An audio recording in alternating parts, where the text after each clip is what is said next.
প্রতিদিন কবর, যার কবর যেখানে, তার কবর তাকে ডাক দিয়ে বলে, ও আল্লাহর বান্দা শোনো, আনা বাইতুদ দুধ, আমি পোকামাকড়ের ঘর।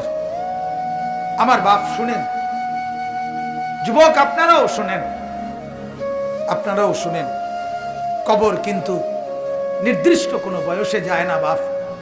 প্রতিদিন কোলের বাচ্চাও কবরে যায়, 90 বছরের বুড়াও কবরে যায়, 16 বছরের 20 বছরের তাগড়া জওয়ানও কবরে যায়।